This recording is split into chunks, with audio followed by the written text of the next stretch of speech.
বর্তমান সময়ে Facebook Instagram খুললেই কিন্তু আমাদের চোখের সামনে ভেসে উঠছে চেরি ব্লসমের রিলস ভিডিও ফটো। তো তার জন্য মানুষ কিন্তু ছুট দিচ্ছে সেইগুলো দেখতে বিভিন্ন জায়গায়। বলতে গেলে এখন কিন্তু ভীষণভাবে ট্রেন্ডিংয়ে চলছে চেরি ব্লসম। আমরা কিন্তু ট্রেন্ডিংয়ে গা ভাসাই না, কিন্তু ওই যে চেরি ফুল কখনো দেখিনি, মনের মধ্যে সুপ্ত একটা আশা তো লুকিয়ে ছিল এই যে চেরি ফুল দেখবো। তো ফেসবুকে একটা দাদার পোস্ট দেখে লোভটা সত্যি আর সামলাতে পারিনি। তো আমরা গেছিলাম 15ই নভেম্বর, সেই দিনকে ছুটি ছিল। তো ছুটি থাকলে কোথাও না কোথাও তো আমরা যাই বাইক নিয়ে ঘুরতে। তো বেশ সকাল সকাল করে আমরা বেরিয়ে গেছিলাম, মোটামুটি ওই 5:30 নাগাদ। আর পথে যেতে যেতেই কিছুটা যাবার পরে কিন্তু সত্যি সকালবেলায় এই যে জঙ্গলের মধ্যে দিয়ে রাস্তা দিয়ে কত কিছুই না দেখা যায়। তো আমরা কিন্তু ময়ূর এইভাবে অনেকবার এই রাস্তা দিয়ে গেছি, কিন্তু ময়ূর দেখিনি, বিভিন্ন রকমের পাখি দেখেছিলাম। আজকে কিন্তু ময়ূর দেখে নিয়েছিলাম। মনটা তখনই অনেকটা বেশ ভালো হয়ে গেছিলো। আমরা যেহেতু নর্থ বেঙ্গলে থাকি, সেহেতু কিন্তু অন ডে ট্রিপ, মানে একদিনে ডে আউটিং করে কিন্তু বেশ অনেক কটা স্পট আমরা ঘুরে আসতেই পারি। তো সেরমই আমরা ভেবেছিলাম সকাল সকাল যাব এবং চেরির ফুল দেখে আবার বিকেলের মধ্যে বাড়ি ফিরে আসব। আমরা লাভা রোড ধরে গরুবাথান হয়ে যাব। তো গরুবাথানে একটুখানি দাঁড়িয়েছিলাম।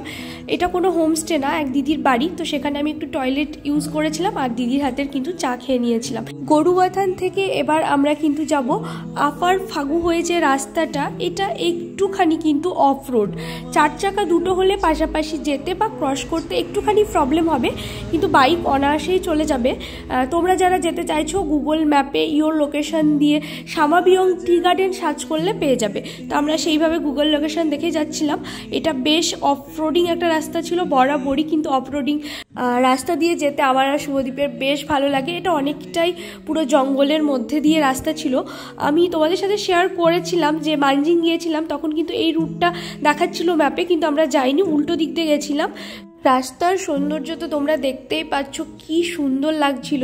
এই শীতের সময় পিঠে বেশ হালকা হালকা রোদ্দুর দিচ্ছিল। সব থেকে মজার বিষয় এবার তোমাদের বলি, এই সেই হোমস্টে, আমরা এই হোমস্টের রিভিউ দিয়েছিলাম। আজকে হঠাৎ করে মানে এই রাস্তা দিয়ে যাচ্ছি, কিন্তু যে এই বসন্ত হোমস্টে মানে পড়ে যাবে আমরা বুঝতেই পারিনি। তখন এইখানটাই রডোডেনড্রম ফুটেছিল বল।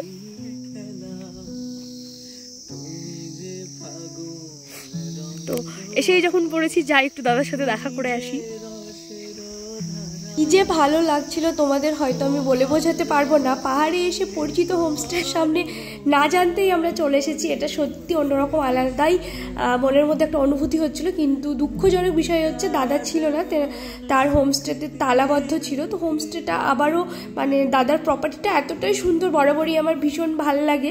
আবারও যে দেখতে পাবো এটা আমি ভাবিনি।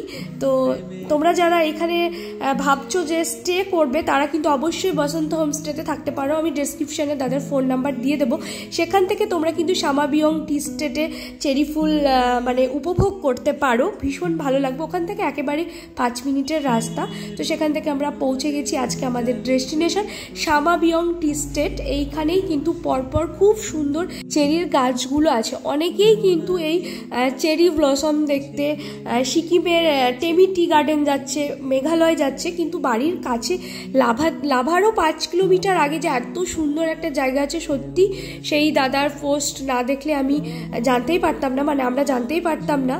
সত্যি বলতে কি মনটা একেবারে ফুরফুরে হয়ে গেছিলো। আমরা অনেক অনেক ফটো ভিডিও করেছি ওইখানটায়। তারপরে ভাবলাম যে হাতে অনেকটা সময় আছে, তো লাভাটা ঘুরে আসাই যাক। আমরা বাড়ি থেকে ব্রেকফাস্টে সমস্ত কিছু নিয়ে এসেছিলাম, কিন্তু কি আর বলবো, কলাটা নষ্ট হয়ে গেছিলো। যাই হোক, ওইখানটায় বসে একটুখানি ব্রেকফাস্ট করে আমরা চলে এসেছি লাভা ভিউ পয়েন্ট।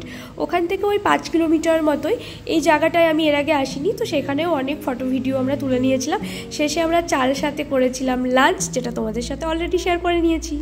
তুমি শুধু তুমি, তুমি শুধু